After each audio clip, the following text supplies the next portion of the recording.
ওকে। তো আজকে যেটা তোমাদের আমি পড়াবো সেটি হচ্ছে রিসার্চের যে বেসিক কনসেপ্ট থেকে আমাদের শুরু হয় বিষয়গুলো। আমাদের পরীক্ষাতে যে বেসিক জায়গাগুলো থেকে প্রশ্ন আসে, রিসার্চ অ্যাপটিটিউডের টোটাল সিলেবাসটাকে যদি আমরা দেখি বা সিলেবাসটাকে যদি আমরা লক্ষ্য করি, রিসার্চ অ্যাপটিটিউডের মধ্যে অনেকগুলো ভাগ আছে। একটু নিখুঁতভাবে লক্ষ্য করলে বোঝা যাবে রিসার্চে অনেকগুলো ভাগ আছে এবং কিছু কিছু জায়গা থাকে যেখান থেকে আমাদের প্রশ্ন আসে। এবার তোমরা সবাই জানো সেটের অলরেডি 28 যে সেট হবে সেটার অলরেডি ডিটেলস দিয়ে দিয়েছে, তোমাদের হয়তো বা সবার জানা আছে। আমাদের সেটের ডিটেলস বেসিক্যালি তোমরা ওয়েবসাইটে পেয়ে যাবে, আমি গ্রুপের মধ্যে তোমাদের শেয়ারও করেছিলাম। সেটা যতদূর সম্ভব ডিসেম্বরের 13 তারিখ দিয়েছে, ডিসেম্বরের 13 তারিখ থেকে যেটা পরীক্ষা রয়েছে সেটা হবে। তো যাই হোক, তার আগের থেকে এবার যেবার থেকে পরীক্ষা হবে সে তখন থেকে শুরু করলে তো আর সিলেবাস কমপ্লিটই করা যাবে না, তাই না? তো আগের থেকেই তোমাকে পড়া শুরু করে দিতে হবে। এবং যেন তোমার জুনের এবং জুন জুলাইয়ের যে নেট সেট আছে, ঠিক আছে, জুন জুলাইয়ের যে নেট আছে সেট তো ডিসেম্বরে হবে, তো জুন জুলাইয়ের যে নেট আছে এবং তার সাথে সাথে ডিসেম্বরের যে সেট আছে সেটার জন্য যেন একদম পরিপূর্ণভাবে তুমি একদম তৈরি হয়ে যাও। তো সেই হিসাবে আমাদেরকে পড়তে হবে। তো আমি আজকে তোমাদের রিসার্চের একদম বেসিক থেকে শুরু করব। আমি ধরে নিচ্ছি যে তোমরা কেউ কিছু জানো না, অনেকে আছো যারা কিনা প্রতিনিয়ত পড়াশুনো করছো বা প্রতিনিয়ত পড়াশোনার সাথে যুক্ত আছো, কিন্তু আমি ধরে নিচ্ছি যে তোমরা কেউ কিছু জানো না এবং সেই অনুসারে একদম বেসিক থেকে বোঝাবো রিসার্চ কি, রিসার্চের প্রেক্ষিতে কি কি বিষয় উঠে আসে এবং পরীক্ষাতে এই ধরনের প্রশ্ন আসলে কিভাবে আমরা উত্তর দেবো। ওকে, এবার ক্লাসের ধরনটা একটু বলে দিই, তাহলে তোমাদের অনেকে থাকো যারা কিনা একটু বেশি উদাহরণ দিলে বোর ফিল করো। তো বলে রাখি, আমি একটু বাস্তব উদাহরণগুলোকে বেশি দিয়ে বিষয়গুলোকে ধরানোর চেষ্টা করি। তাহলে কি হয়, তাহলে না সহজে বিষয়গুলো অনেকেই জানতে পারে, বুঝতে পারে যে এটা কিভাবে অ্যাপ্লাই হচ্ছে। আর এগুলো যেহেতু কনসেপচুয়াল, পেপার 1 যেহেতু সম্পূর্ণটা আমাদের কনসেপচুয়াল, তো যত বেশি পরিমাণে আমরা কনসেপ্টকে মনে রাখতে পারবো, আর এই কনসেপ্টকে মনে রাখার জন্য আমাদের কি কাজে লাগবে, আমাদের উদাহরণ কাজে লাগবে। যত বেশি পরিমাণে আমরা কনসেপ্টকে মনে রাখতে পারবো তত ভালো, ঠিক আছে? যেই নোটটা তোমাদেরকে প্রোভাইড করানো হবে তোমাদের পেইড ব্যাচে, সেই নোটটাই আমি কিন্তু এখানে দেখিয়ে দেখিয়ে পড়াবো, যেন কিনা ক্লাসে যা পড়ানো হলো এবং নোটে যেটা দেওয়া হলো দুটোর মধ্যে মিল থাকে এবং যখন তুমি এটা বাড়িতে পড়বে তখন যেন সহজেই এগুলোকে আয়ত্ত করতে পারো। আর মাঝে একটা কথা বলে রাখি, এই যে নোটটি রয়েছে এই নোটটি কিন্তু তোমাদের জন্য এনাফ। অনেকেই একটা ধারণা থেকে যে স্যার আপনি তো নোট দেবেন, তার পরিপ্রেক্ষিতে গিয়ে আবার আমাদের কিছু পড়তে হবে বা আবার বইপত্র কিনতে হবে। তো তাদের জন্য বলবো না, কোনো বইপত্র কিন্তু আর তোমাদের কিনতে হবে না, এটাই কিন্তু তোমাদের জন্য এনাফ। এটা যদি কমপ্লিট করতে পারো, যতটুকু আমি দেব এইটুকুই যদি কমপ্লিট করতে পারো, তোমার পেপার 1-এর জন্য আর কিচ্ছু দরকার হবে না। বুঝতে পেরেছো বিষয়টা? বুঝতে পেরেছো সবাই? এই একটু রেসপন্স দেবে, হ্যাঁ, ক্লাসে একটু রেসপন্স দেবে। আমরা টিচিং অ্যাপটিটিউড পড়বো, সেখানেও জানবো যে ক্লাসে রেসপন্স খুবই গুরুত্বপূর্ণ, যে কতটুকু একজন সারা শব্দ দিচ্ছে কি দিচ্ছে না, নাহলে ধরা যাবে না যে কতটুকু বুঝতে পারছে কি পারছো না, বা কথাগুলোকে ধরতে পারছো কি পারছো না।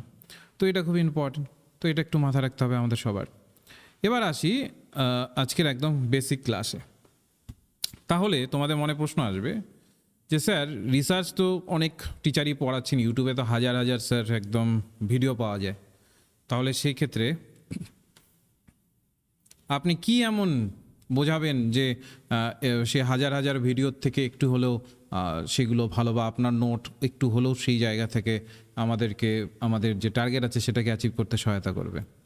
এক তো হচ্ছে পুরো নোটের একটা বেসিক, যদি তোমাদের আমি ডেসক্রিপশন বলি, সেটা হচ্ছে মূল পয়েন্ট সবসময় হাইলাইটেড থাকবে, ঠিক আছে? মূল পয়েন্ট সবসময় হাইলাইটেড থাকবে, আলাদা কালারে থাকবে। এবার এটা ভেবো না যে শুধুমাত্র এখানে ইংলিশে আছে বলে স্যার আপনি তো শুধু তাহলে ইংলিশেই চাপিয়ে দেবেন, না, এটার বাংলাটাও পাবে। এবার ইংলিশে কেন পড়াই, কারণ বেসিক্যালি তোমরা যদি নেট সেট দুটোই দেখো, দুটোতেই সাধারণত পরীক্ষায় যে ধরনের প্রশ্ন আসে দেখবে ইংলিশকে কেন্দ্র করে আসে। ধরে নিচ্ছি কোনো রিসার্চের কোনো একটা টপিককে কেন্দ্র করে কোশ্চেনটা করবে, ওই টপিকটা দেখবে টার্মটা ইংলিশেই দেবে, যেমন ডিডাকটিভ, তাহলে কি করবে, ডয় রশ্মি, ডয় আকার, এইভাবে লিখে বাংলাটা করে দেবে। এবার সেই ইংলিশ টার্মটা যদি তুমি না জানো, তাহলে তো সেটাও তোমার জন্য কাজে লাগবে না। আর যারা নেট পড়বে তাদের তো অবশ্যই ইংলিশে মূলত আগে পড়তে হবে, তারপরে বাংলায় সেটা বোঝার জন্য পরে বাংলায় সেটাকে দেখে নেওয়া যেতে পারে। বুঝতে পারছো? তো তার জন্য আমি এখানে কিন্তু ইংলিশে টোটালটাকে ধরাবো। এবার তোমাদের মনে একটা প্রশ্ন আসতে পারে যে স্যার এই চ্যাপ্টার থেকে কী কী ইম্পর্টেন্ট, বা এই চ্যাপ্টার থেকে কোন বিষয়গুলোকে একটু মাথায় রাখতে হবে, বা কোন বিষয়গুলোকে একটু ধারণার মধ্যে রাখতে হবে। দেখো, এই চ্যাপ্টারটা খুবই ইম্পর্টেন্ট চ্যাপ্টার। এখানে এমন কোনো বিষয় নেই যেখান থেকে প্রশ্ন আসে না। রিসার্চ অ্যাপটিটিউড বলতে পারো একটা কোর চ্যাপ্টার, তবুও তার মধ্যেখান থেকে এখানে মেথডগুলো আসে, মিনিং থেকে প্রশ্ন আসে, মিনিং যেটা আজকে তোমাদের পড়াবো, মিনিং থেকে প্রশ্ন আসবে। তারপরে আসবে মেথড থেকে প্রশ্ন আসে, এখানে বিভিন্ন ধরনের যে রিসার্চ মেথডগুলো আছে সেটা থেকে প্রশ্ন আসে। স্টেপস থেকে প্রশ্ন আসে, রিসার্চের স্টেপস তোমাকে সাজাতে বলবে, তারপরে বলবে যে এই এলোমেলোভাবে স্টেপগুলোকে ধরা আছে, এবার এগুলোকে সাজিয়ে রাখো। স্টেপগুলো থেকে প্রশ্ন আসবে। তারপর তোমার এখানে আরও অনেক জায়গা থেকে আসবে, যেমন যদি আমি আরও কিছু অংশ বলি, যেমন এথিক্স থেকে প্রশ্ন আসে। ঠিক আছে? তো এথিক্স থেকে প্রশ্ন আসে। তো ডিফারেন্ট জায়গা থেকে কিন্তু এখানে প্রশ্ন আসে। আমাদের চেষ্টা করতে হবে এই চ্যাপ্টারের একদম প্রত্যেকটা কোণকে বা প্রত্যেকটা অংশকে যেন আমরা একটু পড়ে নিতে পারি। কারণ কোনখান থেকে প্রশ্ন আসবে, এই চ্যাপ্টার যেহেতু গুরুত্বপূর্ণ, কোনখান থেকে প্রশ্ন আসবে আমরা কিন্তু কেউ সেইভাবে ধরতে পারি না। তো এই চ্যাপ্টারটা কিছু চ্যাপ্টার আছে আমাদের, যেমন টিচিং অ্যাপটিটিউড, রিসার্চ অ্যাপটিটিউড আর কমিউনিকেশন। প্রত্যেকটা কোণ আমাদের এখানে কিন্তু ভালোভাবে পড়তে হবে, যেন একটা অংশ না এড়িয়ে যায়। হ্যাঁ, সেক্ষেত্রে আমরা আইসিটিতে একটুখানি দেখে শুনে পড়তে পারি যে এইগুলো আসে, এগুলো আসে না। বা ধরে নাও যে হায়ার এডুকেশন, পিপল এনভায়রনমেন্ট, ওই যে বলেছিলাম আমি ক্লাসেই, তোমাদের এর আগেও আমি যখন ইউটিউবে ক্লাস নিয়েছিলাম তখনও বলেছিলাম যে দেখো, নেট সেট বা যে কোনো পরীক্ষা, আমি তো মনে করি যে কোনো পরীক্ষায় কোনো স্টুডেন্ট এমন হয় না যে সিলেবাসে সব কিছু গিয়ে মুখস্থ করে গিয়ে পড়লো এবং তার পরিপ্রেক্ষিতে সে পাশ করলো এবং ধরা হবে যে হ্যাঁ সে পাশ করেছে কারণ সে সব মুখস্থ করে গেছিলো, সব পড়ে গেছিলো। বিষয়টা কিন্তু সেটা নয়। বিষয়টা হচ্ছে যে তুমি কতটুকু পড়ছো, এটার থেকেও বড় কথা হচ্ছে কতটুকু ছাড়ছো। বুঝতে পারছো কি বলতে চাইলাম আমি? কতটুকু ছাড়ছো, মানে আজ এবারের যদি তোমরা সেটের কোশ্চেন পেপার নিতে পারো বা নেটের কোশ্চেন পেপার নিতে পারো, তবে পার্টিকুলার এরিয়াগুলো থেকে প্রশ্ন এসেছে। আবার প্রত্যেকবারই ওই একই এরিয়া থেকে আসে না, আবার সেটা নানাভাবে চেঞ্জেস হয়, এবং ওই এরিয়াসগুলোর কনসেপ্টগুলো থেকে উদাহরণ সহযোগে প্রশ্ন আসে, আমরা দেখেছি। তার মানে কি, ওই এরিয়াগুলোর কনসেপ্টগুলো যদি একটু মনোযোগ সহকারে না পড়ি, তাহলেই আমাদের কিন্তু কোশ্চেন আর কিন্তু সলভ করা হলো না, বা আমাদের আর কোশ্চেন আর ওখানে সঠিক করে আসা হলো না। এর জন্যই এবারে দেখবে অনেকেই বলছে কোশ্চেন স্যার, অনেকেই বলবে কোশ্চেন পেপার অনেক সোজা হয়েছে, আবার অনেকে বলে যে হার্ড হয়েছে। কারণটা হচ্ছে তারা বুঝতেই পারছে না, যারা পড়ছে না, ইনডেপথ পড়ছে না, জাস্ট উপরি ওপর কোনো একটা স্যারের হয়তো ইউটিউব ভিডিও দেখে নিল, কোনো একটা বই হয়তো বা কিনে নিল, ওইটুকুর মধ্যে উপরি যারা পড়বে তারা কিন্তু অত ডিপলি বিষয়গুলোকে ধরতে পারবে না। যারা একটু হলো মনোযোগ সহকারে পড়বে তারা কিন্তু এগুলোকে ধরতে পারবে। যাই হোক, তো এটা আমি মনে করি যে কোনো পরীক্ষার জন্য স্ট্র্যাটেজি খুব দরকার। সেটা শুধু নেট সেট নয়, তুমি এসএলএসটি দাও, এমএসসি দাও, হ্যাঁ তুমি ইউপিএসসি দাও, যে কোনো পরীক্ষা দাও, স্ট্র্যাটেজি খুব ইম্পর্টেন্ট। এক তো হচ্ছে আমাদের পিওয়াইকিউ, যেটা আমাদের কাছে ব্রহ্মাস্ত্র। আরেকটা হচ্ছে তোমার কনসেপচুয়াল থট, মানে ধারণা, সেটাও আমাদের কাছে ব্রহ্মাস্ত্র। যদি এই দুটো যদি মিশে যায় এবং সেই অনুসারে যদি নোট তৈরি করা হয়, তাহলে তোমাকে কেউ আটকাতে পারবে না। এবার হয়তো বা তোমরা দেখেছো আমাদের ফেসবুকেও আমরা আপলোড করেছি, প্রায় ইউটিউবেও আপলোড করেছি, আমাদের অনেক স্টুডেন্ট কোয়ালিফাই করেছে, ভালো মার্কস নিয়ে কোয়ালিফাই করেছে। তোমরা চাইলে তাদের আমি ডিফারেন্টভাবে তাদের যখন ক্লাসরুম আমাদের অ্যাক্টিভ হবে তখন তাদের সাথে পরিচয় করিয়ে দেবো আমি, তারা কীভাবে পড়েছে, স্ট্র্যাটেজিগুলোকে শুনে নিতে পারবে। সেটা একটা সেশন আমি অ্যারেঞ্জ করে দেবো, তাহলে একটু হলেও অনুপ্রাণিত হবে, তাই না? তো এই জায়গাগুলো কিন্তু মাথায় রাখতে হবে। তো এই যে আমরা নোট যে বানাই, এটা এমনি কিন্তু নয়, সমস্ত পিওয়াইকিউকে অ্যানালাইসিস করে অবশ্যই বইপত্র তো হাতে নিতেই হবে। বই ছাড়া তো আর এমনি জাস্ট আমি একটা লিখে দিলাম হয়ে গেল, এমনটা তো নয়। তো বইপত্রকে রেখে সেই অনুসারে কিন্তু বানানো। এবার আসি পড়ায় ঢুকি, তাহলে বুঝতে পারবে কতটা নিখুঁতভাবে করা। দেখো, প্রথমত বলেছে রিসার্চ শব্দটা কিভাবে এসেছে, বা রিসার্চ এক্স্যাক্টলি কী। তো প্রথমত দেখো কি বলা হয়েছে, research is the life blood of any institute of higher learning.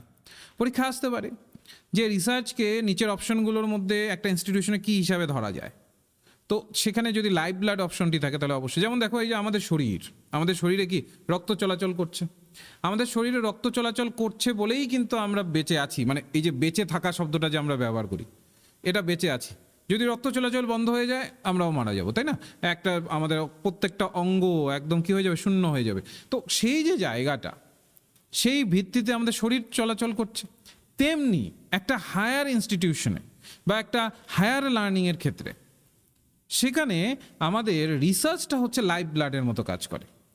সেই জায়গাতে ওই ইনস্টিটিউশনে বা ওই বলতে পারো প্রতিষ্ঠানের ক্ষেত্রে যদি সেখানে রিসার্চ করা হচ্ছে, একটা প্রতিষ্ঠানে বিভিন্ন বিষয় নিয়ে ছাত্রদের রিসার্চের মধ্যে ইনক্লুড করা হচ্ছে, তার মানে ধরতে হবে ওই প্রতিষ্ঠানটি ভালো কাজ কিছু করছে। তো ওর জন্য বলেছি research is the life blood of any institution of higher learning. Research is more than a set of specific skill. It is a way of thinking and it critically examine the various aspects of any professional work. বলছে research হচ্ছে কি মোর than a set of specific skill. আমরা যদি রিসার্চকে just একটা specific একটা skill হিসাবে ধরি তাহলে হবে না, যে এই স্কিলটা যদি এই ব্যক্তির থাকে তাহলে সে রিসার্চ করতে পারবে, না, সেটা কিন্তু নয়। এটা হচ্ছে ওয়ে অফ থিঙ্কিং। দেখো এটাকে আমরা কিন্তু আলাদাভাবে রেখেছি, হ্যাঁ, বোল্ড আকারে রেখেছি। কি এটা? তাহলে পরীক্ষায় যদি আসে রিসার্চ কি? রিসার্চ হচ্ছে একটা ওয়ে অফ থিঙ্কিং, যেটাকে আমরা বলে থাকি পয়েন্ট অফ ভিউ। একটা বিষয়কে তুমি কতভাবে ভাবছো। ধরে নিচ্ছি যে ওই যে মনে আছে যেমন দ্রোণাচার্য যখন অর্জুন তারপরে তার যে ভাইয়েরা আছে তাদেরকে যখন শিক্ষা দিচ্ছিলেন, তখন তিনি একটি গাছকে দেখিয়ে বলছেন ওই গাছের মধ্যে তুমি কি দেখতে পাচ্ছ? তো অর্জুন কি বলেছিল? যে ওখানে একটি পাখি আছে, তার চোখ দেখতে পাচ্ছি। ঠিক, তার মানে অর্জুন মূলত যেহেতু সে তীরন্দাজ, তো সেই জায়গাতে সে সেই ভিত্তিতে কিন্তু সেই পাখির চোখটাকেই সে লক্ষ্য করছে এবং ওইখানেই সে কিন্তু তার তীরকে মূলত অপেরণ করছে, তাই না? তারপরে যুধিষ্ঠির কি বলা হচ্ছে? যুধিষ্ঠিরকে জিজ্ঞাসা করলে কি বলা হচ্ছে? যে ওখানে পাখির বাসা আছে, যদি কোনো কারণে পাখির কিছু হয়ে যায় ওখানকার বাসা এসে নিচে পড়বে, নিচে অনেক বলতে পারো পিঁপড়ের আবার নিচে বাসা আছে, তাহলে ওই বাসাগুলো এসে যাবতীয় কিছু এসে যদি নিচে পিঁপড়ের বাসার মধ্যে পড়ে তাহলে ওখানেও ক্ষয়ক্ষতি হতে পারে। তো সে তার মধ্যে তাহলে কি গুণ আছে? রাজ্য পরিচালনার গুণ আছে। তার মানে একটা বিষয়কে দেখো, দ্রোণাচার্য শিক্ষাকে দেওয়ার জন্য কি করলেন? একটা বিষয়কে, গাছকে কেন্দ্র করে, গাছের পরিপ্রেক্ষিতে কিভাবে ডিফারেন্ট থট, পঞ্চপাণ্ডবের মধ্যে কিভাবে পাঁচজন কিভাবে ভাবছে সেগুলোকে দেখার চেষ্টা করলেন। তো রিসার্চও তাই। এখানে আমরা ওয়ে অফ থিঙ্কিং বলে থাকি, কিভাবে ভাববো একটা বিষয়কে, ঠিক আছে? তো ক্রিটিক্যালি কিভাবে এক্সামিন করব, একদম নিখুঁতভাবে ভেতর থেকে এক্সামিন কিভাবে করব various aspect of professional work, যেটা যে কোনো হতে পারে। আমরা প্রফেশনালি করতে পারি বা আমাদের ইনস্টিটিউশনালি করতে পারি, যে কোনোভাবে হতে পারে। বলছে it is a structured inquiry that utilizes the acceptable scientific methodology to solve problems and create new knowledge that is generally applicable. বলেছে এটা কি করে? একটা স্ট্রাকচার ইনকোয়ারি। ভালোভাবে লক্ষ্য করো, পরীক্ষায় কিন্তু আসতে পারে যে রিসার্চকে, এটা রিসার্চের জায়গা থেকে কিন্তু প্রতিনিয়ত প্রশ্ন আসে যে রিসার্চকে আমরা কী ধরনের ইনকোয়ারি বলতে পারবো। নিচে বলে দিল স্ট্রাকচার্ড, আনস্ট্রাকচার্ড, বোথ, এইভাবে দিয়ে দিল, তো ওটা বোথ হবে, ঠিক আছে? তো কিন্তু বেশিরভাগ ক্ষেত্রে আমরা মাথায় রাখবো রিসার্চটা টোটালটাই হচ্ছে একটা স্ট্রাকচার ইনকোয়ারি। তুমি জাস্ট সকালে ঘুম থেকে উঠলে এবং চোখ মুছে তুমি ভাবলে আজকে একটা ইনকোয়ারি করি এবং রিসার্চ করবার একটু চেষ্টা করি, এবং তারপরে তুমি রিসার্চে বেরিয়ে পড়লে, এমন কি করি আমরা? আর ওটা কি তাহলে রিসার্চ বলা যাবে? নিশ্চয়ই নয়, কখনো ওটাকে একটা ভালো রিসার্চ বলা যাবে না। তাহলে কোনটাকে আমরা ভালো রিসার্চ বলবো? যেটা কিনা একটা স্ট্রাকচারিটিকে ফলো করবে, কি করণীয় নয়, এটা প্রপার স্ট্রাকচারকে মেনটেন করে ইনকোয়ারিটা হবে। কোন অংশকে আগে ইনকোয়ার করতে হবে, তারপরে কোন অংশে যেতে হবে, এই জায়গাটা ওর জন্যই বলা হচ্ছে it is a structure inquiry that utilises the acceptable scientific methodology to solve problems. আমরা জাস্ট নিজের ইচ্ছে মতো কোনো একটা প্রবলেমকে সলভ করব না, সায়েন্টিফিক মেথোডোলজি ব্যবহার করব। মেথড কি বললাম? মেথড মানে হচ্ছে পদ্ধতি, সায়েন্টিফিক মানে কি? বৈজ্ঞানিক, অর্থাৎ বৈজ্ঞানিক পদ্ধতির মাধ্যমে প্রবলেমগুলোকে সলভ করব। রিসার্চে কিন্তু কখনোই জাস্ট আমার মনে হলো, অনেক সময় আমরা বলি না যে আমার মনে হলো তাই করেছি।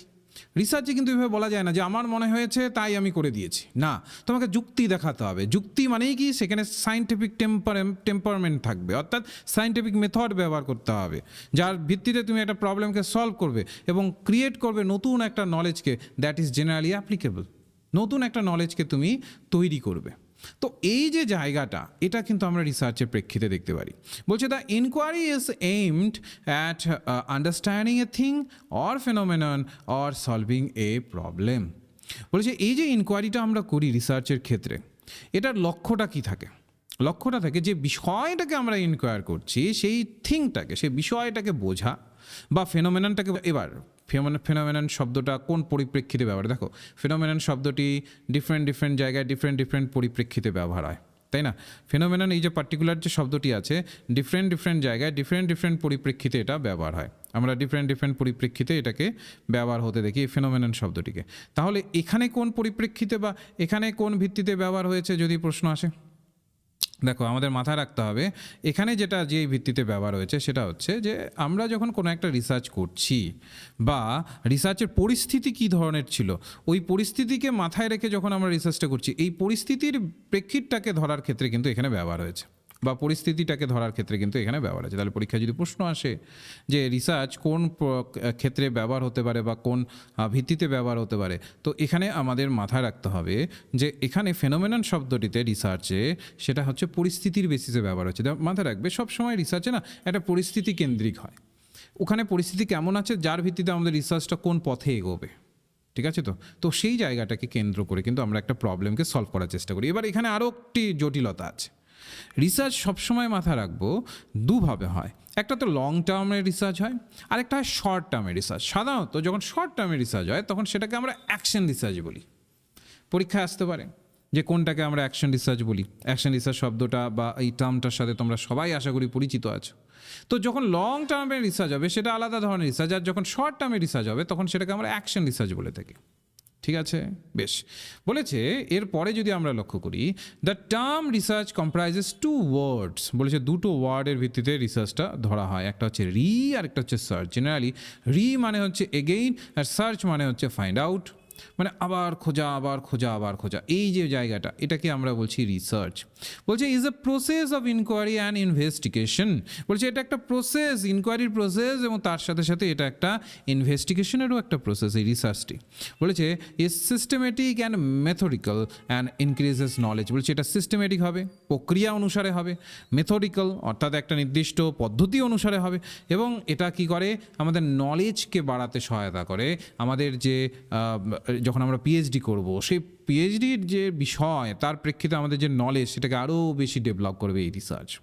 ওকে, এবার চলে আসি রিসার্চের যে বানানটি আছে, বা যদি আমরা বলে থাকি রিসার্চের যে এক কথায় যদি আমরা বলি রিসার্চের যে শব্দগুলোকে আমরা ব্যবহার করে থাকি, তাই না?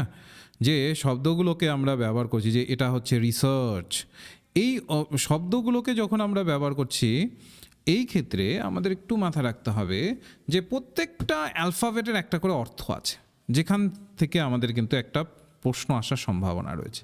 প্রত্যেকটা অ্যালফাবেটের জন্য একটা করে অর্থ আছে। যে কোনো অ্যালফাবেট আমরা নিয়ে নিই, সেই জায়গার ভিত্তিতে একটা অর্থ আছে। যেমন আর ফর কি বলছে?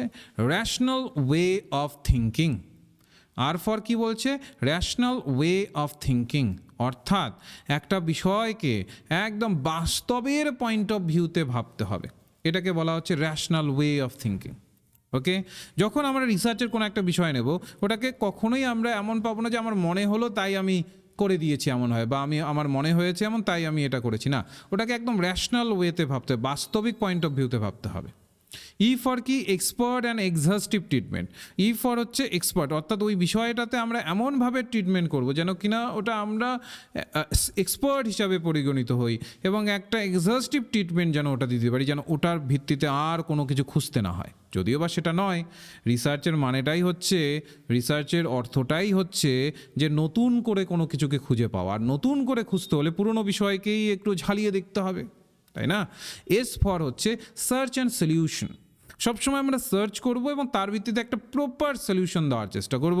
ই ফর হচ্ছে এক্স্যাক্টনেস, অর্থাৎ যেটা আমরা খুঁজতে চাইছি বা যেটা আমরা দাবি করেছি রিসার্চে, সেটা আমরা রিসার্চে যখন ফিল্ড ওয়ার্কে যাব তার মাধ্যমে যেন সেটাকে যেটা দাবি করা হয়েছে তার পরিপ্রেক্ষিতে যেন সেটাকে সামনে আনতে পারি।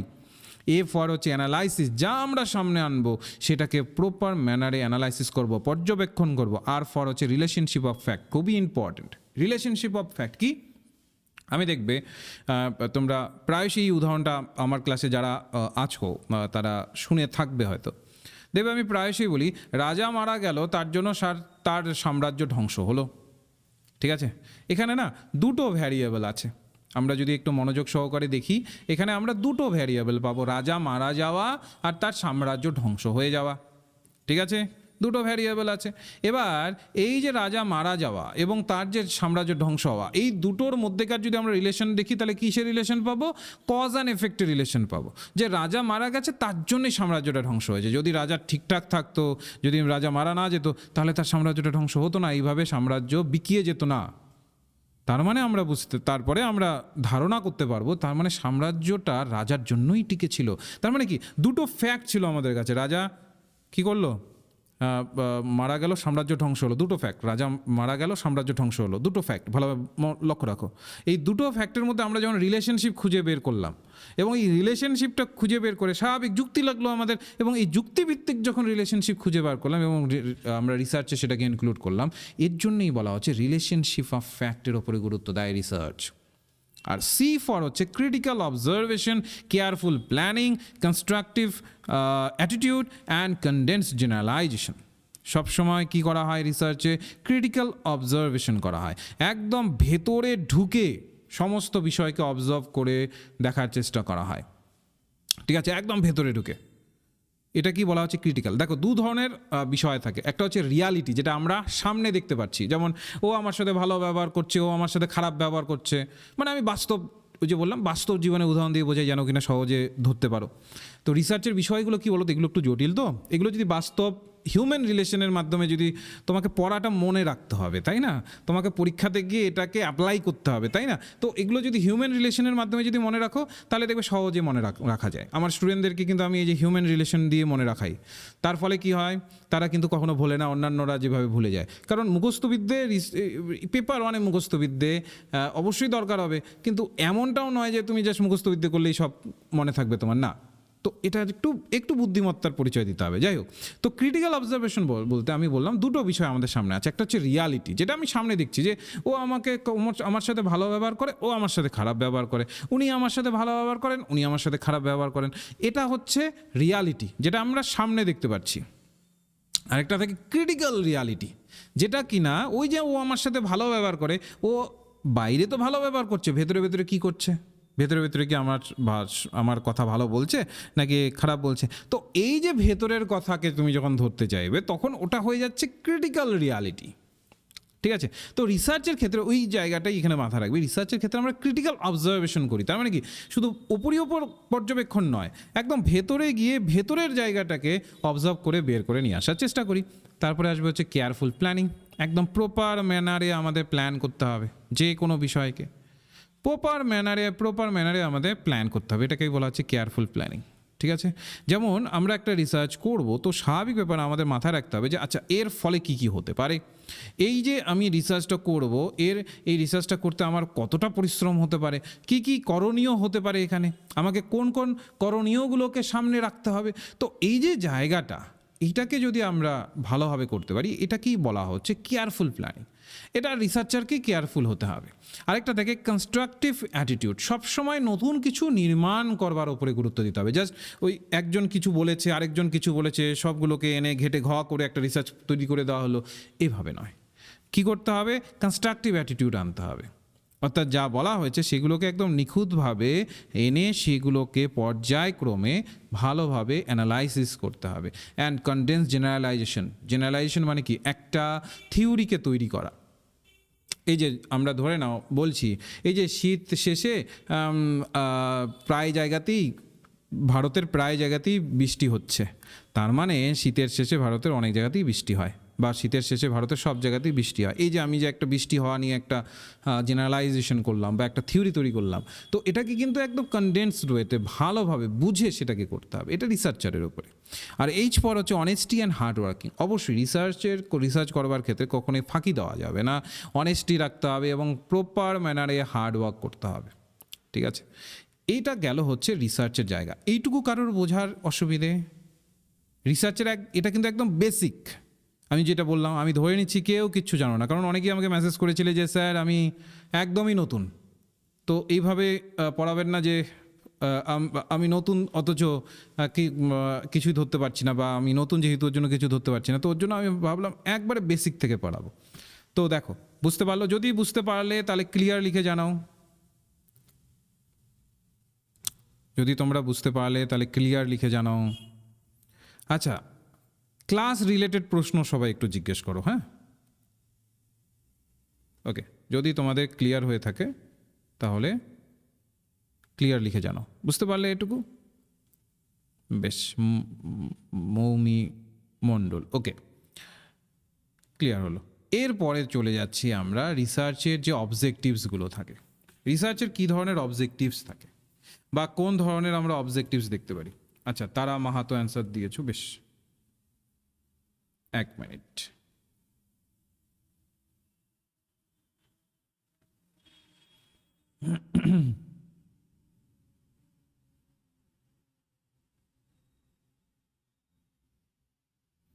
আচ্ছা, এখানে সোহিনী বলছো কনস্ট্রাকটিভ অ্যাটিটিউডটা বলুন। আচ্ছা, বলে দিচ্ছি শর্টে। কনস্ট্রাকটিভ অ্যাটিটিউড বলতে বোঝাচ্ছে যে একে অপরের থেকে কপি করে নয়, নিজে থেকে নতুন কিছু তৈরি করার ওপরে গুরুত্ব দেওয়া, এটাই হচ্ছে কনস্ট্রাকটিভ অ্যাটিটিউড। ওকে, এরপরে রিসার্চের যদি আমরা অবজেক্টিভসে ঢুকে যাই, রিসার্চের অবজেক্টিভস বলতে বোঝায় রিসার্চের কী ধরনের উদ্দেশ্য আছে আমাদের। এক, যদি আমরা এর উদ্দেশ্যগুলো দেখি, সেটা হচ্ছে gain familiarity with a new phenomenon or develop new insight into a phenomenon. আমরা মূলত ফ্যামিলিয়ারিটি তৈরি করবার চেষ্টা করি নতুন ফেনোমেননসগুলোতে, বা নতুন একটা বলতে পারো ফেনোমেনন তৈরি করবার চেষ্টা করি। ঠিক আছে? তো এটাকে বলা হয় রিসার্চের অবজেক্টিভস বা রিসার্চের উদ্দেশ্য। আমরা কখনোই পুরনো যা রিসার্চ হয়েছে সেটাকে জাস্ট কপি করে দেবো, এটা কিন্তু আমাদের উদ্দেশ্য নয়। আচ্ছা, অয়ন বলছো ফেনোমেনন মানে ঘটনা, পরিস্থিতি, এই ধরনের শব্দগুলোকে ফেনোমেনন হিসাবে আমরা রিসার্চে ইউজ করি। ঠিক আছে, লিখে রাখো, ঘটনা বা কোনো একটা পরিস্থিতি, এই ধরনের শব্দগুলোকে আমরা কি করি? ফেনোমেনন হিসাবে তুলে ধরি। তো যাই হোক, তো আমরা সবসময় নতুন নতুন ঘটনা বা পরিস্থিতি বা নতুন বিষয় বা কিছু বিষয় আছে তার ভেতরকার অর্থটাকে খুঁজে পাওয়ার চেষ্টা করি। এই রিসার্চ অবজেক্টিভসের এখানে একটা উদ্দেশ্য হিসেবে সামনে আসে। Review and synthesis the existing knowledge, যা আমার কাছে নলেজ এক্সিস্টিং রয়েছে। যেমন ধরে নাও আমি গ্লোবাল ওয়ার্মিংয়ের উপর রিসার্চ করছি, আমি এই উদাহরণটা প্রত্যেকটা ক্লাসেই দিই। আমি ধরে নিচ্ছি যে গ্লোবাল ওয়ার্মিংয়ের উপরে রিসার্চ করছি, ভালোভাবে শুনবে, তোমরাও বুঝে যাবে একবারে। গ্লোবাল ওয়ার্মিংয়ের উপরে রিসার্চ করছি। এবার গ্লোবাল ওয়ার্মিংয়ের উপরে যতটুকু আমার কাছে ডেটা আছে বা যতটুকু আমার কাছে ডেটা কালেক্ট করা আছে, সেইটার ভিত্তিতে যদি আমি রিসার্চটা করতে যাই, তাহলে ওটাকে আমার রিভিউ করতে হবে, দেখতে হবে, রিভিউ করে জানতে হবে যে ওটার মধ্যে কতটুকু আছে কি নেই। আর যদি দেখা যায় যে ওইটুকু রিভিউ করে আমরা যতটুকু বুঝতে পারলাম, তার প্রেক্ষিতে আমরা যদি দেখলাম যে আচ্ছা এখান থেকে নতুন কিছু তৈরি করা যেতে পারে, তাহলে ওটা হয়ে যাবে সিনথেসিস। তো ওর জন্য বলছি রিভিউ অ্যান্ড সিনথেসিসটা এখানে কিন্তু খুবই ইম্পর্টেন্ট আমাদের এক্সিস্টিং নলেজটাকে দেখার ক্ষেত্রে, বা এইখানে নতুন কিছু তৈরি করার দরকার আছে নাকি পুরনো জ্ঞানটাকেই আর একটু ঘষা মাজা করার দরকার আছে। এর জন্যই বলা হচ্ছে রিসার্চের অবজেক্টিভসটাই হচ্ছে রিভিউ অ্যান্ড সিনথেসিস। দেখবে আমরা রিসার্চের, আমি যখন তোমাদের ডিপলি পড়াবো তখন দেখবে একটি শব্দ আসে লিটারেচার রিভিউ। তার মানে কি, পূর্বে যা কাজ হয়েছে সেই কাজগুলোকে আমরা রিভিউ করে দেখার চেষ্টা করি ওখানে কি কি খামতি আছে বা কোন ধরনের গ্যাপ আছে, ওই গ্যাপগুলোকে তারপরে আমরা কভার করবার চেষ্টা করি। ঠিক আছে? তো এটা একটু মাথায় রাখবো। তারপরে হচ্ছে investigate some existing situation or problem. আমরা আমাদের কাছে যে ধরনের প্রবলেমগুলো আছে বা যে ধরনের সিচুয়েশনাল এসপেক্টগুলো আছে, সেই এক্সিস্টিং সিচুয়েশন বা প্রবলেমগুলোকে আমরা কি করব? ইনভেস্টিগেট করব, খুঁজে বার করার চেষ্টা করব যে আচ্ছা কোন ধরনের প্রবলেম এখানে দেখা দিচ্ছে, কোন ধরনের প্রবলেমগুলোকে একটু সলভ করলে ভালো হবে, কোন ধরনের প্রবলেমগুলোকে যদি আমরা একটু এড়িয়ে যাই তাহলে আরও বেশি প্রবলেম তৈরি করবে। তো সেই এক্সিস্টিং সিচুয়েশনের প্রবলেমগুলোকে ইনভেস্টিগেট করতে হবে। Offer solution to A problem, যখন আমরা ইনভেস্টিগেট করব ভালো হবে, তার ভিত্তিতে আমাদের কি করতে হবে? সলিউশনকে অফার করতে হবে যে আচ্ছা এই ধরনের প্রবলেমের এই ধরনের সলিউশন হতে পারে। Explore and analyse more general issues, আমরা প্রতিনিয়ত এক্সপ্লোর করব এবং অ্যানালাইজ করব বিভিন্ন ধরনের জেনারেল ইস্যুসগুলোকে, সেটা থেকে আমরা এক্সপ্লোর করব এবং অ্যানালাইজ করব। তারপরে construct and create new procedure আর সিস্টেম, আমরা নতুন কিছু তৈরি করব বা নতুন কিছু কনস্ট্রাক্ট করব, নতুন পদ্ধতি তৈরি করব আর সিস্টেমগুলোকে ধরার চেষ্টা করব। জেনারেট নিউ নলেজ, বলেছে নতুন নলেজকে আমরা তৈরি করব। রিসার্চের উদ্দেশ্যই হচ্ছে, প্রধান যদি উদ্দেশ্য বলা হয়, উদ্দেশ্য হচ্ছে নতুন নলেজকে তৈরি করা। ঠিক আছে, রিসার্চ কিন্তু এমন করার জন্য করি না আমরা যে একজন কিছু একটা লিখে দিয়ে গেছে, সাধারণত মোস্ট রিসার্চার যেটা করে যে একজন কোনো একটা কিছু লিখে দিয়ে গেছে ওটাকেই জাস্ট আমরা দেখে দেখে ওটাকেই চালিয়ে দিচ্ছি না, সেটা কিন্তু রিসার্চের উদ্দেশ্য নয়। রিসার্চের একমাত্র উদ্দেশ্য হচ্ছে নতুন নলেজকে তৈরি করা, জেনারেট নিউ নলেজকে তৈরি করা হচ্ছে রিসার্চের উদ্দেশ্য। ঠিক আছে, তো এটা কিন্তু আমরা মাথায় রাখবো। এরপরে হচ্ছে রিসার্চের ক্যারেক্টারিস্টিক্স। রিসার্চের যদি আমরা ক্যারেক্টারিস্টিক্সগুলোকে দেখি, কী ধরনের বৈশিষ্ট্য রিসার্চের মধ্যে আসছে, কারণ এগুলোর থেকে প্রশ্ন আসে। তোমাকে বলে দেবে নিচের অপশনগুলোর মধ্যে কোনটা রিসার্চের ক্যারেক্টারিস্টিক্স নয়। ঠিক আছে, তো বা রিসার্চের কি হওয়া উচিত, তারপরে ধরে নাও এই বৈশিষ্ট্যগুলোকেই 1 2 3 4 করে দেবে এবং সেখান থেকে কোনটা সঠিক হবে সেটাকে তোমাকে বেছে নিতে হবে। ওর জন্য বলা হচ্ছে যে রিসার্চের ক্যারেক্টারিস্টিক্সটা খুবই ইম্পর্টেন্ট। দেখো, প্রথমত যেটা হতে হবে, রিসার্চ সবসময় অবজেক্টিভিটিকে গুরুত্ব দেবে, অর্থাৎ it means research is without any bias. রিসার্চের মধ্যে যেন কোনো বায়াস না থাকে। এবার বায়াস মানে কি, এবার প্রশ্ন আসবে বায়াস মানে কি। বায়াস মানে হচ্ছে পক্ষপাতিত্বতা। ঠিক আছে, পক্ষপাতিত্বতা।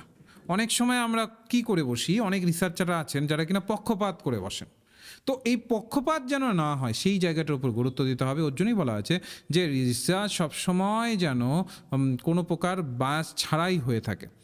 All other characteristics are built around it. বলেছে আদার যে ক্যারেক্টারিস্টিক্সগুলো আছে এগুলো যেন এর ভিত্তিতেই বিল্ড হয়, এর ভিত্তিতেই সমস্ত ক্যারেক্টারিস্টিক্স বা বৈশিষ্ট্যগুলো যেন জড়িত থাকে। অর্থাৎ রিসার্চ যদি বায়াস হয় তাহলে আর কোনো কথা হবে না, অন্য কোনো কিছু অ্যাড হবে না রিসার্চে।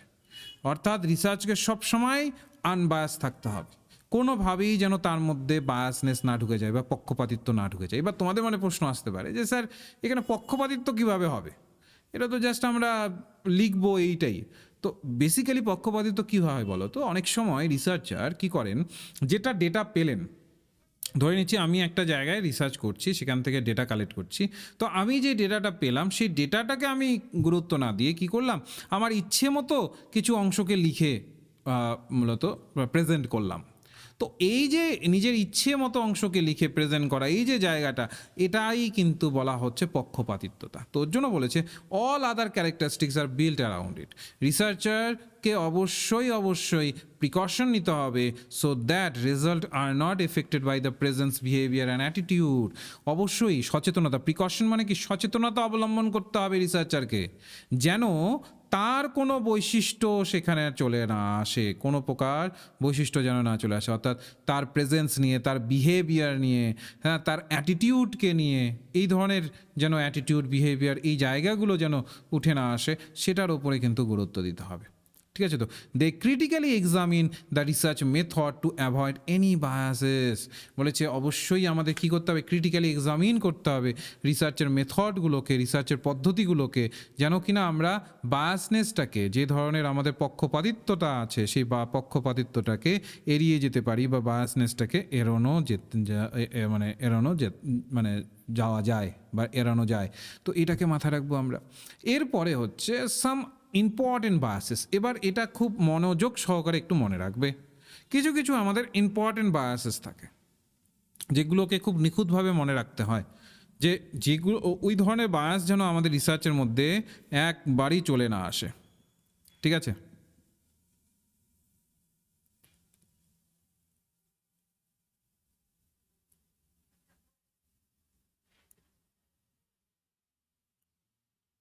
ঠিক আছে। তো কি বলেছে, সাম ইম্পর্টেন্ট বায়াসেস যদি আমরা দেখি, এক তো হচ্ছে external influences. One's culture, opinion created by media can influence people to accept the particular world view. একজনের কালচার বা ওপিনিয়নগুলো মূলত মিডিয়ার থ্রুতে যখন কোনো একটা বিষয়কে শো করায়, ওটা না ধরে নাও ওয়ার্ল্ড ভিউকে বা মানুষের ধারণাকে ইনফ্লুয়েন্স করে। যেমন একটা ছোট্ট উদাহরণ দিচ্ছি, ধরে নিচ্ছি যে তুমি পার্টিকুলার কোনো একটি জনগোষ্ঠীতে রিসার্চ করতে যাবে, বা তুমি ভেবে নিয়েছো ওই বিষয়টার উপরে রিসার্চ করবে। এবার তুমি সোশ্যাল মিডিয়াতে বা মেইন স্ট্রিম মিডিয়াতে বিভিন্ন ওই জনগোষ্ঠী সম্পর্কে জানতে পারলে যে ওই জনগোষ্ঠীর লোকেরা যখন কেউ রিসার্চ করতে যায় তাদেরকে তাড়া করে, তাদেরকে একটু মারধর করে, অর্থাৎ তাদের জনগোষ্ঠীর ইনফরমেশন তারা বাইরে বের করতে চায় না।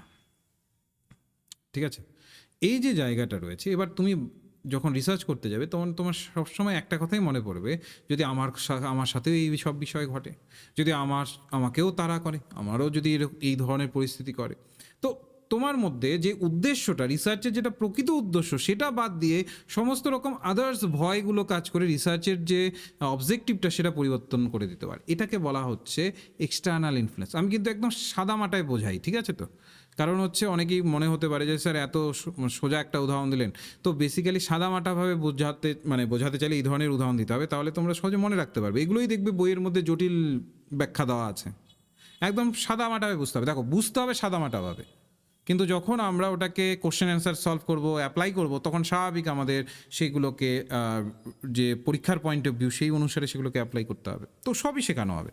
এরপরে রয়েছে পার্সোনাল বায়াসেস। পার্সোনাল বায়াসেস কি বলছে? This may happen due to personal beliefs, attribute and past experiences.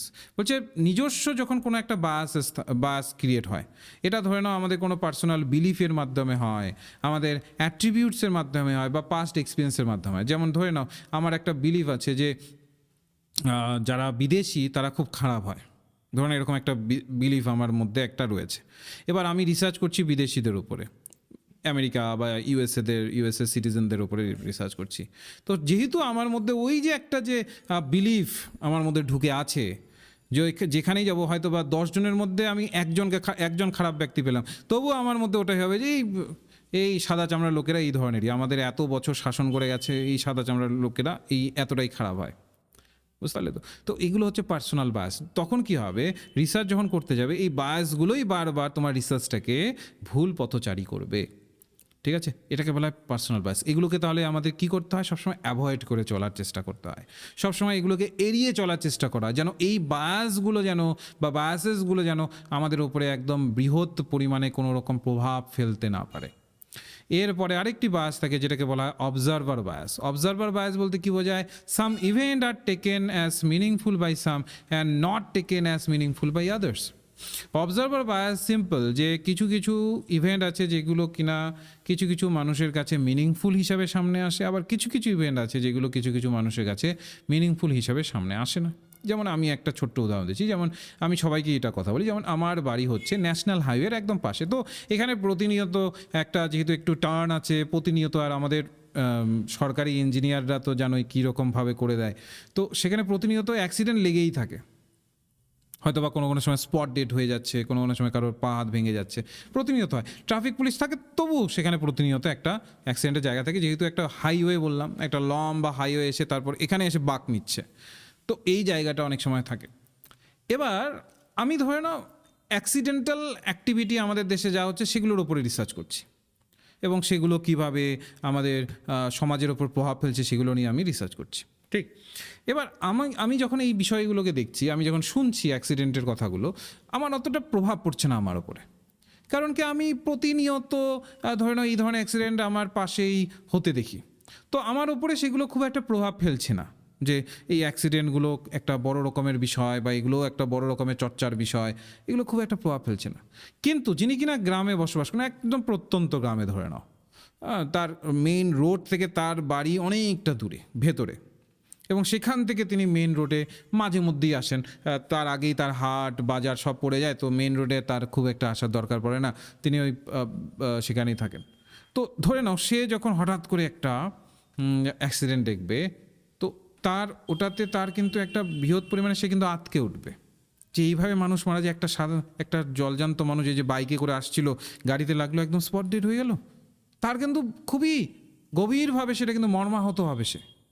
কিন্তু অন্যদিকে যেই ব্যক্তি প্রতিনিয়ত এই ধরনের অ্যাক্টিভিটি দেখছে তার কিন্তু হবে না। তো এটাই বলছি, এটা হচ্ছে অবজারভার বায়াস।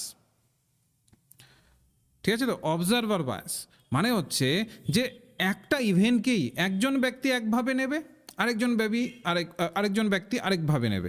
অর্থাৎ একজন ব্যক্তির কাছে ওটা মিনিংফুল মনে হতে পারে, আরেকজন ব্যক্তির কাছে ওটা মিনিংফুল মনে হতে পারে না। যেমন গ্রামের ব্যক্তিটি যে কিনা প্রত্যন্ত গ্রামে থাকেন, তার কাছে কিন্তু ওটা মিনিংফুল যে একটা মানুষের জীবন চলে গেল। আবার যে কিনা শহরের ব্যক্তি যে কিনা প্রতিনিয়ত এই ধরনের অ্যাক্সিডেন্ট একটা হাইওয়েতে প্রতিনিয়ত দেখছেন, তো সেই জায়গাতে তার কিন্তু এতটা মিনিংফুল এটা মনে হবে না, কারণ ওই যে সে প্রতিনিয়ত দেখে এসছে। তো এটাই বলছে যে রিসার্চারের অবজারভার অবজারভার টেকনিকের উপরে বা অবজারভারের ভূমিকাতে মূলত বায়াসনেস ঢুকে যেতে পারে। তো ওর জন্য বলেছে researcher themselves were raised in certain culture and societies. বলছে রিসার্চাররা নিজেরাই মূলত কোনো একটা সার্টেন কালচার এবং সোসাইটির এতে বড় হয়েছেন। This background factor can all affect the way the researcher observe the interpret event in their lifes. তো এটা ব্যাকগ্রাউন্ডটা তাদের প্রভাব ফেলে রিসার্চারের অবজার্ভ করার উপরে, হ্যাঁ, তাদের জীবনকে পর্যবেক্ষণ করার উপরে। তো এটাই হচ্ছে মূলত অবজারভার বায়াস হিসাবে কিন্তু সামনে আসে। এরপরে থাকে হচ্ছে এক্সপেক্টেন্সি বায়াস। কি বলে এটা? Researcher sometimes expect to find specific outcomes, they may see what they expect and see rather than remain objectives. তো অনেক সময় কি থাকে, আমরা না অনেক রিসার্চারেরা যখন রিসার্চ করেন তাদের এক্সপেক্টেন্স বা বলতে পারো এক্সপেক্ট করার যে সীমা সেটা অতিরিক্ত থাকে। যেমন আমি একটা ছোট্ট উদাহরণ দিচ্ছি। ধরে নাও একজন রিসার্চার আছেন, সে তিনি ভেবেছেন যে আমি যখন রিসার্চ করতে যাব, একদম তিনি ধরে নিচ্ছি যে একটি গ্রামে রিসার্চ করবেন। তো তিনি ভেবে নিচ্ছেন যে আমি যখন রিসার্চ করতে যাব ওই গ্রামের লোকেরা সবাই একদম লাইন হয়ে দাঁড়াবে, তারপর আমি সামনে চেয়ারে বসে থাকবো এবং এক এক করে ডাকবো এবং সবাই এসে এসে তাদের ইন্টারভিউ আমাকে দিয়ে যাবে, এতটাই স্মুথলি আমি করব। কিন্তু যখন তিনি গ্রামে গেলেন তখন গিয়ে দেখলেন কেউ তাকে পাত্তাই দিচ্ছে না, কেউ তাকে কোনো গুরুত্ব দিচ্ছে না। মানে একদম সাধারণভাবে বোঝাচ্ছি, দেখো বুঝো বিষয়টাকে কেন আসে এক্সপেক্টেন্সি বায়াস। তো সেই ক্ষেত্রে তাকে কোনো গুরুত্বই দিচ্ছে না। এবার তার মনে সে তারপরে সবার বাড়ি বাড়ি গিয়ে গিয়ে কিছু রিসার্চ করবার চেষ্টা করছে, কিছু ডেটা কালেক্ট করছে, কিন্তু তার ভেতরে একটা এক্সপেকটেশন থাকছে যে এইরকম তো হওয়ার কথা ছিল না, আমাকে তো একদম ভালোভাবে আপ্যায়ন করে আমাকে খুব সুন্দরভাবে গুরুত্ব দিয়ে আমার কাছে এসে ডেটা দেওয়ার কথা ছিল। তো ওই যে তার মূল উদ্দেশ্য থেকে লক্ষ্যভ্রষ্ট হয়ে যাচ্ছে। যে তার মূল উদ্দেশ্য কী ছিল, এত কিছু ভাবা নয়, তার সম্মান এত কিছু নয়, মূল উদ্দেশ্য হচ্ছে ডেটা। রিসার্চারের মূল উদ্দেশ্য হচ্ছে ডেটা, কতটুকু ডেটা পেলো কি পেলো না, এটাই হচ্ছে তার মূল উদ্দেশ্য। সেই মূল উদ্দেশ্য থেকে সে লক্ষ্যভ্রষ্ট হয়ে গিয়ে সে কি করছে, নানা রকম এক্সপেকটেশনের ওপরে কিন্তু সে দাঁড়িয়ে আছে। এই যে জায়গাটা, এই যে এক্সপেকটেশনের জায়গাটা, এই যে এক্সপেকটেশনের যে ভিত্তি, এটাই হয়ে যাচ্ছে, এইটাই তৈরি করে দেয় হচ্ছে এক্সপেকটেন্সি বায়াস। ঠিক আছে, আরেকটা পেয়ে যাই আমরা placebo bias. Placebo bias basically আমরা দেখতে পারি যখন কোনো একটি ট্রিটমেন্ট করানো হচ্ছে। ঠিক আছে, তো যখন কোনো একটি মেডিকেল ট্রিটমেন্ট করানো হচ্ছে সেই ট্রিটমেন্টের ক্ষেত্রে প্লেসিবো বায়াস লক্ষ্য করা যায়। ফর এক্সাম্পল ধরে নিচ্ছি, আমরা জানি করোনা চলে গেল, করোনার কথা এখন আমরা প্রায় ভুলেই গেছি 2021-এর সেই ঘটনায় একদম লকডাউন হয়ে গেছে সমস্ত কিছু। তো সেটা এখন ভুলতে বসেছি আমরা। কিন্তু ধরে নাও ওই যে করোনার সময়টার দিয়ে আমি একটা উদাহরণ দিচ্ছি। ধরে নিচ্ছি যে 6 জন পেশেন্ট এমন এসেছে যারা কিনা করোনার রোগী ছিল। ঠিক আছে, তো তাদের 6 জনের মধ্যে কিছু জনকে একটা গ্রুপে রাখা হলো, গ্রুপ এতে, আর কিছু জনকে গ্রুপ বিতে রাখা হলো। গ্রুপ বিকে সঠিকভাবে ট্রিটমেন্ট দেওয়া হলো, গ্রুপ একে ট্রিটমেন্ট দেওয়া হলো না। তাদেরকে বলা হলো যে আপনারা ট্রিটমেন্ট পাচ্ছেন, কিন্তু ট্রিটমেন্টের নামে তাদেরকে সুগার পিল খাওয়ানো হলো। সুগার পিল মানে বুঝতে পারছো তো, একটু মিষ্টি মিষ্টি খেতে। তারা ভাববে যে হ্যাঁ আমরা ট্রিটমেন্ট পাচ্ছি। এবার এটা কেন করানো হয়? এটা করা হয় এর জন্যই যে সাধারণত দেখার চেষ্টা করা হয় ওষুধের কার্যক্ষমতা এবং তার সাথে সাথে একজন ব্যক্তি কতটা নিজের ইমিউন সিস্টেমের মাধ্যমে ডেভেলপ করছে বা কতটা নিজের শরীর তার এই যে রোগটার সাথে যুদ্ধ করছে, সেই জায়গাটাকে দেখার চেষ্টা করে যে ওষুধের ক্ষমতাটা কতটা রয়েছে আর ওই যুদ্ধ করার ক্ষমতা, ইমিউন সিস্টেমের ক্ষমতা কতটা রয়েছে। এই জায়গাগুলো আমরা যখন করার চেষ্টা করি সেটাকে বলা হয় প্লেসিবো বায়াসেস। ঠিক আছে, তো এই ধরনের বায়াসেসগুলো অনেক সময় আমরা মেডিকেল ট্রিটমেন্টের ক্ষেত্রে ব্যবহার করি একটা ওষুধের কার্যক্ষমতাকে বোঝার জন্য। ঠিক, এরপরে আরেকটি আমরা টার্ম পাই যেটাকে বলা হয় রিলায়েবিলিটি। নিশ্চয়ই পাশে শব্দটা দেখতেই পাচ্ছ, নির্ভরযোগ্যতা। এবার রিসার্চের ক্ষেত্রে রিলায়েবিলিটি কিন্তু খুব ইম্পর্টেন্ট। পরীক্ষা আসে যে রিসার্চের ক্ষেত্রে রিলায়েবিলিটি অর্থে কী বোঝায় বা রিলায়েবিলিটি অর্থে কোন বিষয়কে ধরা হয়। দেখো, reliability in the context of research is consistency. Reliability শব্দটা মূলত রিসার্চের পয়েন্ট অফ ভিউতে সাধারণত ব্যবহার করা হয় কিসের ভিত্তিতে? কনসিস্টেন্সির ভিত্তিতে। ইট refer to the extent to which an investigation produce consistent result. ধরে নাও কোনটার ভিত্তিতে একটা কনসিস্টেন্ট রেজাল্ট আসছে, কোনটার ভিত্তিতে একটা কনসিস্টেন্ট রেজাল্ট আমরা পাচ্ছি, সেটাই কিন্তু রিলায়েবিলিটি হিসেবে ধরা হচ্ছে। It can also be termed as verifiability, অর্থাৎ যাচাইযোগ্যতা। এটাকে আমরা যাচাইযোগ্যতা হিসেবে ধরতে পারি, অর্থাৎ আমরা কিন্তু যাচাইকরণ করি প্রতিনিয়ত।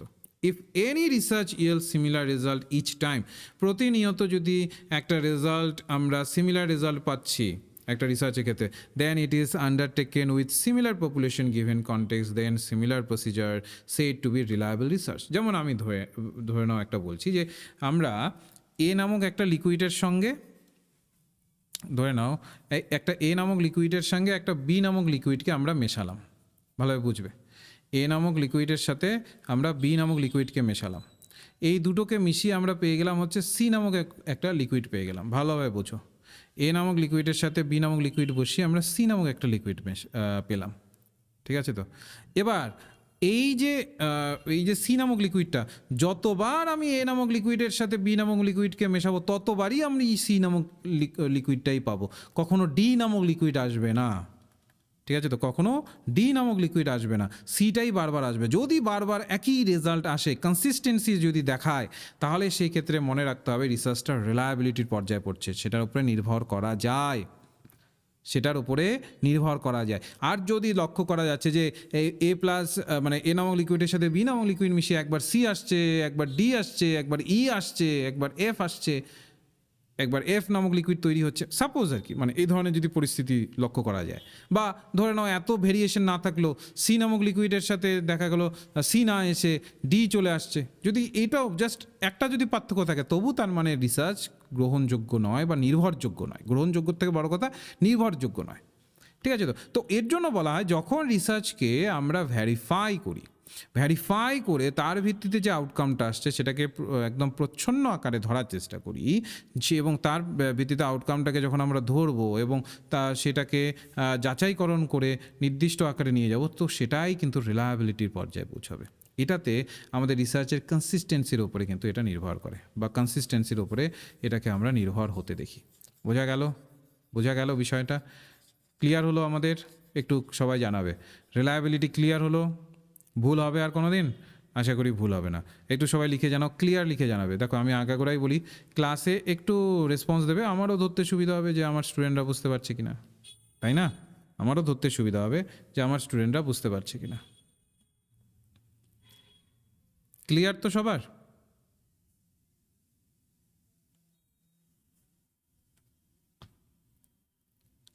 একটু লিখে দাও।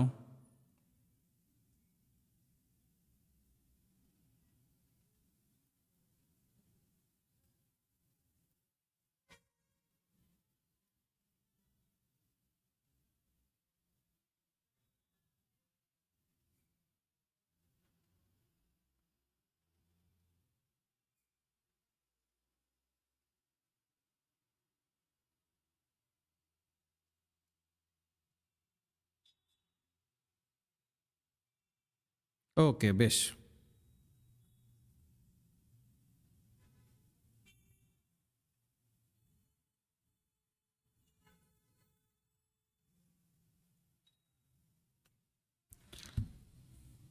একদম একদম ঠিক আছে, তাহলে এটা আমরা বুঝতে পারলাম। নেক্সট আমরা যদি চলে যাচ্ছি, তারপরে আসছে হচ্ছে ভ্যালিডিটি। ভ্যালিডিটি কী বোঝাচ্ছে? ভ্যালিডিটি অর্থে কী বোঝায়? বলছে here validity in research mainly stands for accuracy of procedure, research instrument, test, এগুলোকে। তো এবার যদি আমরা ভ্যালিডিটি শব্দটার সাথে একটু যুক্ত হই, ভ্যালিডিটি অর্থে আমরা কি বুঝি? ভ্যালিডিটি অর্থে বোঝায় সাধারণত যে কতটা বৈধ রয়েছে। এবার রিসার্চের ক্ষেত্রে যেমন আমরা আমাদের মোবাইল রিসার্চ রিচার্জ বলে ওটাকে, তাই না? আর আমরা যখন রিসার্চ বলি আমাদের এটাকে গবেষণা বলে। তো মোবাইল যখন আমরা রিচার্জ করব তখন সেক্ষেত্রে দেখবে একটা ভ্যালিডিটি দেখা যে আপনার এই প্ল্যানের বৈধতা এতদিন পর্যন্ত, ঠিক? তো আমাদের এই রিসার্চের ক্ষেত্রে তাহলে এই বৈধতা বলতে কী বোঝাচ্ছে? ওই একই জিনিস যে রিসার্চটা কতদিন পর্যন্ত ভ্যালিড থাকবে, ওটা না। বিষয়টা হচ্ছে যে আমরা কোন রিসার্চের জন্য কোন ধরনের পদ্ধতি, কোন ধরনের টেস্ট, কোন ধরনের ইনস্ট্রুমেন্ট ব্যবহার করেছি, সেটার উপরে ডিপেন্ড করে হচ্ছে ভ্যালিডিটি, ঠিক আছে? তো এই কনসেপ্ট, এই যে ভ্যালিডিটির যে কনসেপ্টটা আছে তার উপরেই কিন্তু নির্ধারণ করে, ঠিক আছে। তো ভ্যালিডিটি ইন রিসার্চ বলতে বোঝায়, এটা মেইনলি বোঝায় অ্যাকুরেসি অফ প্রসিজার্সের ওপরে, রিসার্চ ইনস্ট্রুমেন্টের ওপরে, টেস্টের ওপরে, কোন ধরনের পদ্ধতি প্রয়োগ করা হচ্ছে, কোন ধরনের ইনস্ট্রুমেন্ট ব্যবহার করা হচ্ছে, কোন ধরনের টেস্ট ব্যবহার করা হচ্ছে, এটার উপরে ভ্যালিডিটি শব্দটি নির্ভর করছে।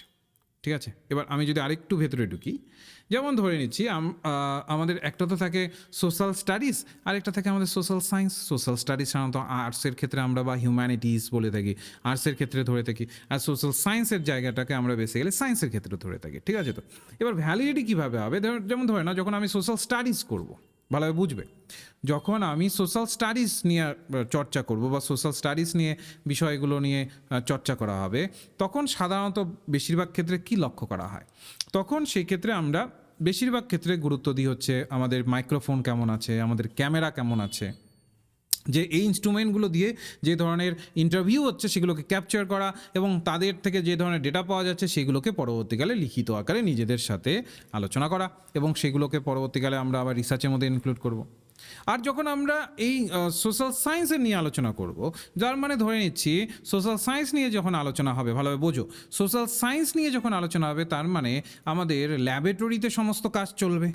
এবার ল্যাবে যেহেতু সমস্ত কাজ হবে, ভালোভাবে বুঝবে, ল্যাবে যেহেতু সমস্ত কাজ হবে, তাহলে সেখানে আর ক্যামেরা, ভিডিওগ্রাফি এগুলোর খুব মানে রিকোয়ারমেন্ট হতে পারে, কিন্তু একদম এটাই যে রিকোয়ারমেন্ট এটা নয়, বরং ল্যাবের বিভিন্ন ধরনের গ্যাসকে কীভাবে পরীক্ষা নিরীক্ষা করতে হয়, ল্যাবে কী ধরনের লিকুইডগুলোকে পরীক্ষা নিরীক্ষা করতে হয়, তার জন্য যন্ত্রাংশ দরকার হবে, টেস্ট টিউবের দরকার হবে।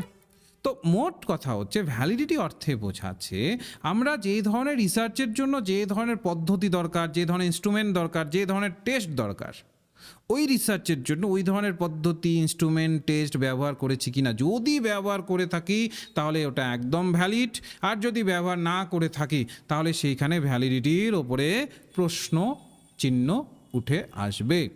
বলছে the concept of validity can also be understood by posing the question.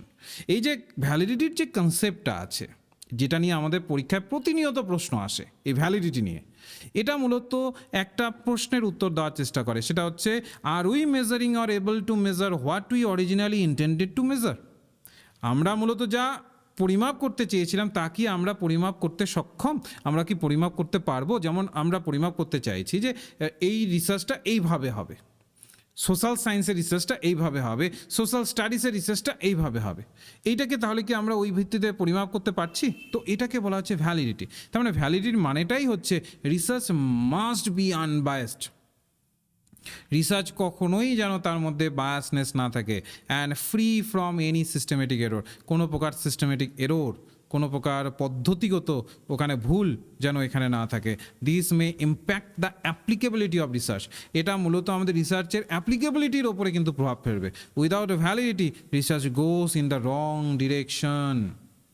বলেছে যদি ভ্যালিডিটি বলতে পারো ঠিকঠাক না থাকে তাহলে রিসার্চ ভুল পথচারী হয় বা ভুল পথের দিকে এগোয়। বোঝা গেল? এবার ডিফারেন্ট ভ্যালিডিটি আছে, এটা আমি তোমাদের পরে পড়াবো, কারণ এই ভ্যালিডিটিকে বোঝাতে গেলে তোমাদের তাহলে ধরো ক্রেডিবিলিটিকে বোঝাতে হবে। তো আগে আমি ভ্যালিডিটির জায়গাটাকে এইটুকু রাখছি, তার পরের অংশগুলোকে ডিফারেন্ট ভ্যালিডিটিগুলোকে আমি পরে বুঝিয়ে দেবো। ওকে, এরপরে আসছি হচ্ছে অ্যাকুরেসি, নির্ভুলতা। এই অ্যাকুরেসি বিষয়টাও হচ্ছে ক্লোজলি রিলেটেড টু ভ্যালিডিটি, এটিও কিন্তু ভ্যালিডিটির সাথেই রিলেটেড। ঠিক আছে, কারণটা কি বলছে, it is also the degree which research process, instrument and tool are related to each other. যেটা তোমাদের আমি একটু আগেই বললাম। এবার অনেকেই বলবে যে স্যার তাহলে তো ভ্যালিডিটি আর অ্যাকুরেসি একই জিনিসই হয়ে যাচ্ছে। দেখো, অ্যাকুরেসি থাকলে তবেই ভ্যালিডিটি হবে, মানে যদি নির্ভুলতা থাকে তবেই না ওটা ভ্যালিড হবে বা বৈধ হবে। তো এক কথায় যদি আমরা বলি তাহলে প্রায় এটা কিন্তু একই। ওকে, তো এর জন্যই বলা হচ্ছে যে এটাও কিন্তু এই রিসার্চের প্রসেস, ইনস্ট্রুমেন্ট, টুলস কী ধরনের ব্যবহার করা হয়েছে কিনা সেইগুলোর ওপরেই এটা কাজ করে। Accuracy also measure whether the research tool have been selected in the best possible manner. Accuracy কিন্তু আবারও দেখে যে আমরা যে রিসার্চ টুলটা ব্যবহার করেছি সেটা বেস্ট পসিবল ম্যানারে সেটা সিলেক্ট করা হয়েছে কিনা, and whether research procedure suit the research problem or not. যে রিসার্চের যে প্রবলেমটা আছে সেই প্রবলেমটাকে স্যুট করছে কিনা বা ওই প্রবলেমটাকে কেন্দ্র করে হয়েছে কিনা, এই সমস্তটা কিন্তু আমরা অ্যাকুরেসির মাধ্যমে দেখার চেষ্টা করি। ঠিক আছে, তো এরপরে হচ্ছে আরেকটি আমরা পেয়ে যাই, সেটা হচ্ছে ক্রেডিবিলিটি। ক্রেডিবিলিটি বলতে কি বোঝায় বা বিশ্বাসযোগ্যতা বলতে কি বোঝায়? রিসার্চের ক্ষেত্রে এটা খুবই ইম্পর্টেন্ট অ্যাসপেক্ট। দেখো, রিসার্চের ক্ষেত্রে আমরা ডিফারেন্ট সোর্স থেকে ইনফরমেশন কালেক্ট করি, তাই না? রিসার্চের ক্ষেত্রে আমরা যদি দেখি, আমরা ডিফারেন্ট সোর্স থেকে ইনফরমেশন কালেক্ট করি। কখনো সেটা হতে পারে প্রাইমারি সোর্স, কখনো হতে পারে সেটা সেকেন্ডারি সোর্স। তো ক্রেডিবিলিটি কিসের ওপর নির্ভর করবে? বলছি it is the use of best source of information, the best procedure in the research. বলছে সব থেকে বেস্ট পদ্ধতি যেটা, সেটার উপরে ক্রেডিবিলিটি নির্ভর করে। The use of secondary data saves time and reduce cost. যেমন দেখো, প্রাইমারি ডেটা সাধারণত কোনগুলোকে বলে একটু বুঝবো। প্রাইমারি ডেটা সেই ধরনের ডেটাকে বলে যেখানে কিনা একজন রিসার্চার নিজে গিয়ে ডেটা কালেক্ট করেছে। প্রাইমারি ডেটা সেই ধরনের ডেটাকেই বলে যেখানে রিসার্চার নিজে গিয়ে ডেটা কালেক্ট করেছেন, ওটা হচ্ছে তার প্রাইমারি ডেটা। আর রিসার্চার যখন নিজে গিয়ে ডেটা কালেক্ট করেন না, তখন সেটাকে বলা হয় সেকেন্ডারি ডেটা। ঠিক আছে? তো যেমন ধরে নিচ্ছি যে তুমি একটি বই দেখে তুমি একটি জনগোষ্ঠীর উপরে রিসার্চ করছো, ওই জনগোষ্ঠীর সমস্ত কিছু তুমি একটা বই থেকে পেয়েছো এবং ওই বই দিয়ে তুমি রিসার্চটাকে করার চেষ্টা করছো। তাহলে এবার ভেবে দেখো তো কেন ওটাকে সেকেন্ডারি ধরবো? কারণটা হচ্ছে ওই যে বইয়ের লেখক, ও কি এই উদ্দেশ্যে লিখেছে যে 2026 সালে এই নামে একজন ব্যক্তি আসবেন, উনি তারপরে এই বিষয় নিয়ে রিসার্চ করবেন, তো তার জন্য আমি আগের থেকে আমি তার জন্য একটা বই লিখে রাখি, তার জন্য কি তিনি করছেন? নিশ্চয়ই না, তিনি নিজের পয়েন্ট অফ ভিউতে বইটাতে লিখেছেন। তো ওটাকে যখন তুমি অ্যাপ্লাই করবে, সমস্ত কিছু তো তার পয়েন্ট অফ ভিউতে দেখা সমস্ত কিছু পাচ্ছ, তোমার তো পাচ্ছ না। হ্যাঁ, তুমি একটা ওটাকে অ্যাজ এ বলতে পারো রেফারেন্স হিসাবে ব্যবহার করতে পারো, কিন্তু তাই বলে রিসার্চের একটা বেস হিসাবে ওটাকে ব্যবহার করতে পারো। তো তার জন্য তোমাকে কি করতে হবে? একদম ডিরেক্টলি গিয়ে রিসার্চ মানে যেটা বিষয়ের উপরই করছো, ওই বিষয়টাকে ডিরেক্টলি গিয়ে রিসার্চটা করতে হবে। এই জায়গাটা যদি ঠিকঠাকভাবে থাকে, ইনফরমেশন যদি ঠিকঠাকভাবে থাকে, বেস্ট সোর্স অফ ইনফরমেশন যদি নিয়ে আসা যায়, তাহলেই রিসার্চ ক্রেডিবল হবে, আদারওয়াইজ রিসার্চ কিন্তু ক্রেডিবল হবে না। বোঝা গেল? ক্রেডিবিলিটি বোঝা গেল? একটু সবাই লিখে জানাও ক্লিয়ার। যদি বোঝা গেল তাহলে লিখে জানাও ক্লিয়ার। ক্রেডিবিলিটি বোঝা গেল সবার? বুঝতে পারলে?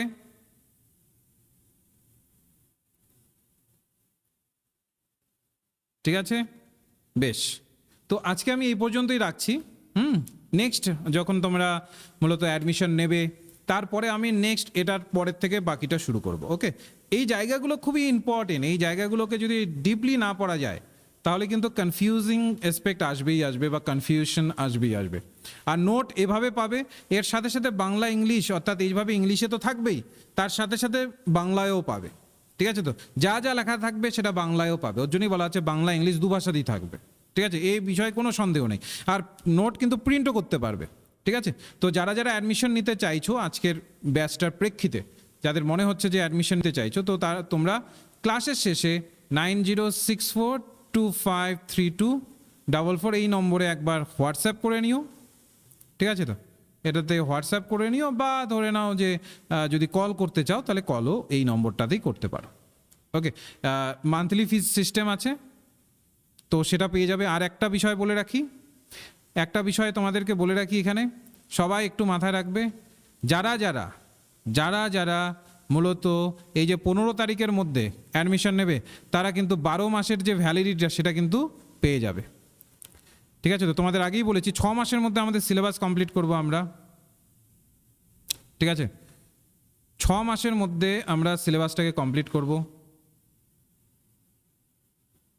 আবারও বলছি, 6 মাসের মধ্যে আমরা সিলেবাসটাকে কমপ্লিট করব। ঠিক আছে? এই 6 মাসের মধ্যে সিলেবাস কমপ্লিটেড হয়ে যাবে, এবং এই সিলেবাস কমপ্লিট হয়ে যাওয়ার পরে আবারও 6 মাস তোমাদের জন্য কিন্তু ফ্রিতে অ্যাভেলেবেল থাকবে টোটাল কোর্স, এবং ওর জন্যও আমরা বলছি 12 মাসের ভ্যালিডিটি। একটা সিম্পল তোমরা পেমেন্ট সিস্টেমের মাধ্যমে, 12 মাসের ভ্যালিডিটি তোমরা কিন্তু পেয়ে যাবে। ঠিক আছে? তো এটাকে কিন্তু একটু মাথায় রেখো সবাই, যেটা আমি তোমাদের বললাম, মনে থাকবে সবার? আচ্ছা, এটা আমাদের এই ব্যাচের যদি বলি যে ক্লাস কবে থেকে শুরু হচ্ছে, তাহলে 15 তারিখ থেকে শুরু হচ্ছে। আজকে 12 তারিখ, আজকে 12 তারিখে এটার ডেমো ক্লাস করানো হলো। 15 তারিখ থেকে কিন্তু এটার আমাদের ক্লাস শুরু হয়ে যাবে। তো যারা যারা এখনও জয়েন করোনি তারা কিন্তু জয়েন করে নেবে। ওকে, ঠিক আছে, তাহলে এই পর্যন্তই ক্লাস রইলো আজকে।